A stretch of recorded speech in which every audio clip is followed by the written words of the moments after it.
Hey everyone, and welcome back to the Busted Grill Garage. Tonight is part one of I don't know how many parts it's going to be.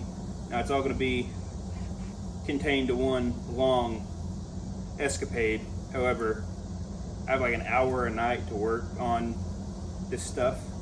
Besides that, it's been 100 degrees every day for the past like 4 or 5 days, so it's like 9 o'clock right now and it's finally cooling off a little bit. So I'm gonna wait till then because I don't want to sweat my butt off.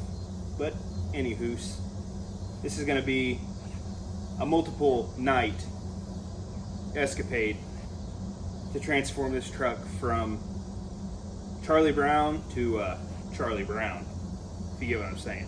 Now there's 3 steps to that.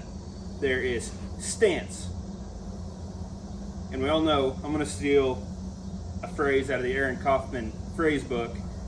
The only way to, up the attitude is to lower the altitude, right?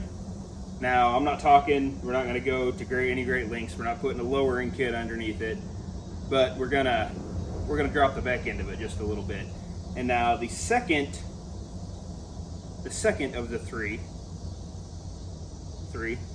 is your wheels and tires. You gotta have a nice set of wheels and tires. They make the look.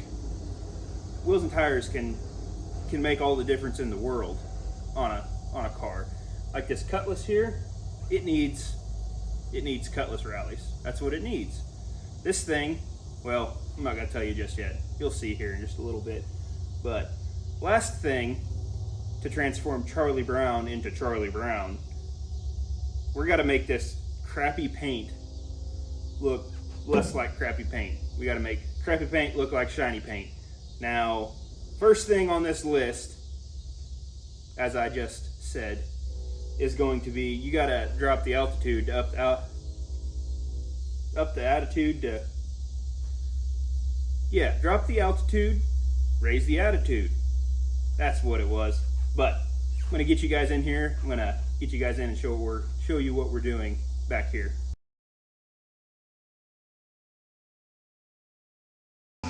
Here we've got our friggin' community nutcase.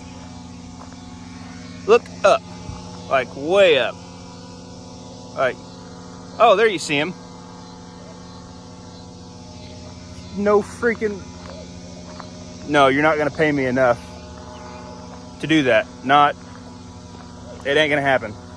Just not gonna happen. Believe it or not, these trucks, 73 to 79 Ford, the 2-wheel drive models, they actually came factory with like a 2-inch rake, which means that the back end of the truck sits higher than the front end, and to the tune of about 2 inches.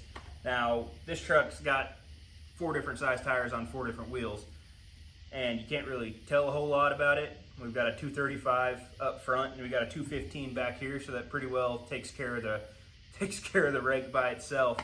But we're fixing to put a set of wheels and tires on this thing, so it's gonna sit like it's supposed to, and it's gonna have that rake. Now, in an effort to reduce this and make the truck sit a little bit better, I've just gone to my local O'Reilly's and grabbed up some lowering shackles off the shelf. Now, I don't know if these are gonna work or not. We might have to make them work, but I've got these shackle bolts soaking already. So let's get a very inaccurate baseline measurement because of the 3 mismatched tire sizes on here. But just to kind of get us close, center of the wheel arch, I'm looking at right at 31, maybe 31 1/8. So I'll get you guys in here. We'll jump on these shackle bolts. Hopefully they come loose without giving us any issues, and then we'll see what these shackles entail after that. Now, before you go to jacking up the rear end, taking everything loose, it might be a good idea just simply to make sure that your bolts aren't gonna fight you too bad. Because this is a 50-year-old truck this year, and I'm afraid this go round they are going to fight us. I'm going to go grab a breaker bar.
Now, I know at least one of you is probably asking, well, did he get the shackle bolts loose? And I'm just going to say, well, I think that's a great question. We're going to have to circle back to that. Anyway, I've got those shackle bolts. I'm giving them one last chance to come willingly before I have to use force. I've got them soaking in PB Blaster awful hard. I just went ahead and turned the bottle all the way up, all the way to the right. Wasted half a can, probably not doing anything. But in the meantime, this thing has exhaust. But the issue is, it's not quite connected from this end of the truck to this end of the truck. There's a little bit of a hole there in the middle. So we're just gonna rip out what we've got left. And then pretty soon, I'm probably gonna take the truck somewhere, have it done right. And for now, there's a couple things other than that I wanna rip out from underneath there, but I'm gonna let these shackle bolts soak, and then we'll come back to it here in a little bit and fight with it for another 3 days. So I'm gonna get you guys under here, show you what I got going on, and then we're gonna get this exhaust ripped out.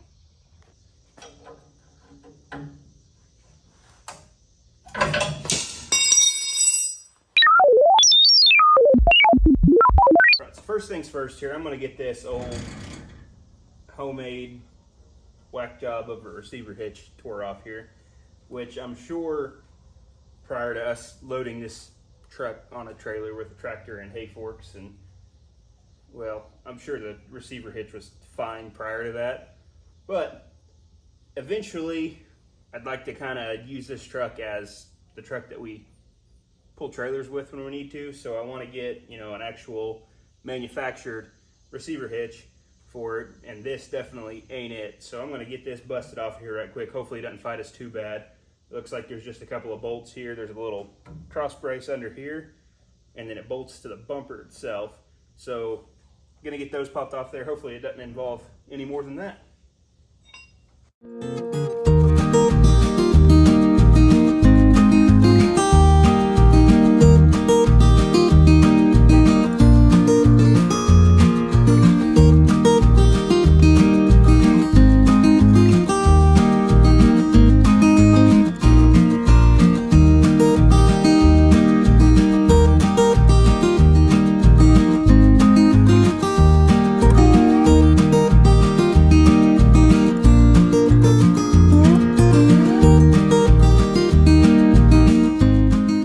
So unfortunately for us, there's more to this than what we thought there was. That little cross brace right there apparently serves no purpose other than to support the receiver hitch. But the problem is, it's a square-headed nut. So that could get very interesting trying to get those off, not to mention the fact that there's 50 years worth of rust on them. So we'll see.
Just finished up getting that exhaust out of the way and that receiver hitch, and I've got to say, back into this thing looks about 115.3% better. Now it's getting kind of late out here, and Monday morning tomorrow, so I've got to go to work. I've got those shackle bolts soaking in another healthy dose PB Blaster. You know, haven't turned the can down yet, and I still haven't run out. So we'll let those soak overnight again. Be back out here tomorrow night. Maybe we can get them shackles loose. So anyways, I'm going to get caught back up with you guys tomorrow night.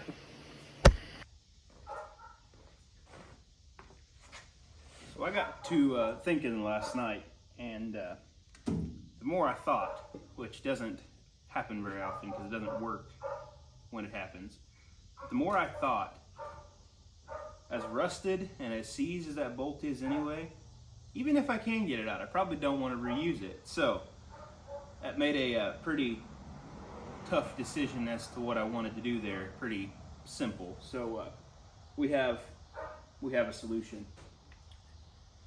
Now, if those bolts fight us after this, we've got bigger problems. Now, before we get to cutting everything, I've got jack stands supporting the frame, and then I've got a jack underneath the rear end itself. That way, stuff is less likely to shift when these bolts get cut, because once the bolts get cut, the rear of the leaf spring is going to be loose, and definitely don't want anything shifting. We don't want the rear end to come up into the bottom of the bed. We don't want the leaf springs to hit the bottom of the bed or anything like that. So just generally a good idea to get you some jack stands and then have a jack under there for added support.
So we've got our old shackles out, and I've got them up here. I'm comparing them to the new ones, and well, you can see where we get our drop from. See how much longer this one is than the original one?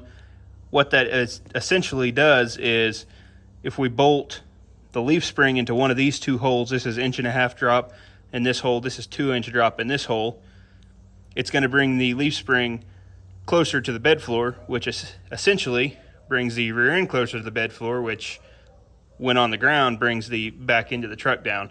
Now, just from looking and from what we've been messing around with since we got these out of here, I can see clearance issues between the shackle and the bed floor.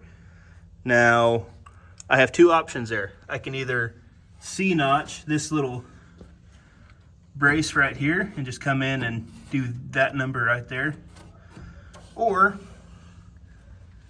I can settle for an 1.5 inch drop, which I think is what I'm going to do, and I can put them in this bolt hole right here and cut this shackle off right here.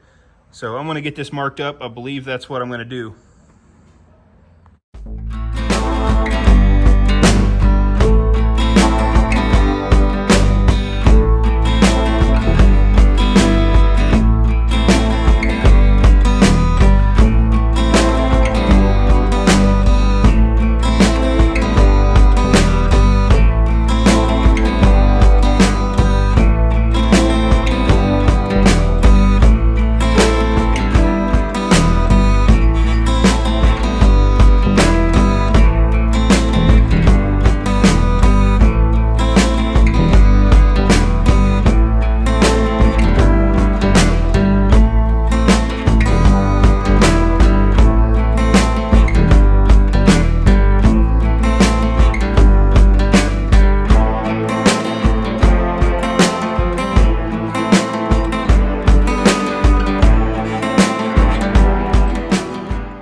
right, so we've got these shackles cut down.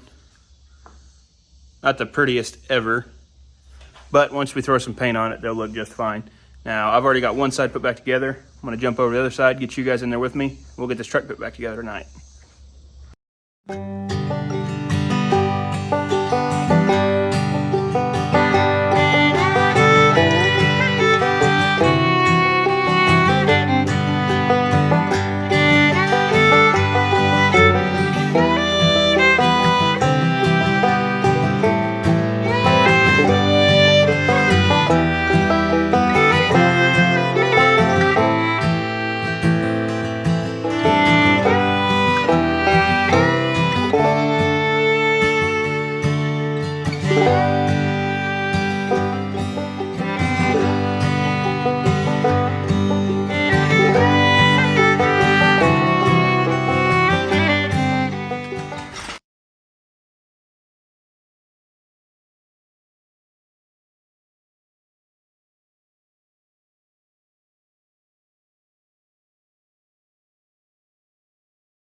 Well, guys and gals, what do you think? It's looking pretty torquey, ain't it? See what I did there? Now, this thing, I don't think we lowered it really, which that wasn't the intention. We just wanted to get it to sit level, and I believe we accomplished that. And I was going to wait till part 2, which there's going to be a part 2, by the way, for those that, I know you thought it was going to be 1, but it's going to be 2. I thought it was going to be 1, but it's going to have to be 2. Now, I was going to wait till the part 2 to unveil the tires and wheels there, but I got a little ahead of myself, got a little excited. So, torque thrust, American Racing, 15x7. I forget the back spacing and all that, but with a tire, we went with a 225, 75, 15. Eventually, when we actually lower this truck the right way, I'd like for them to tuck fender well, which looks like they will. I can't tell really right now, but that's what we went with. I think they look real nice now, and they're gonna look really nice in the future if we ever get to, actually doing some real dropping on the truck. Now, truck doesn't look exactly like it's going to when it's done. We've got a little bit more. I guess you guys are just gonna have to stick around for part 2 to find that out. Now, I'm gonna end it off right here. Hope you guys have a good night. I'll catch you on the next one.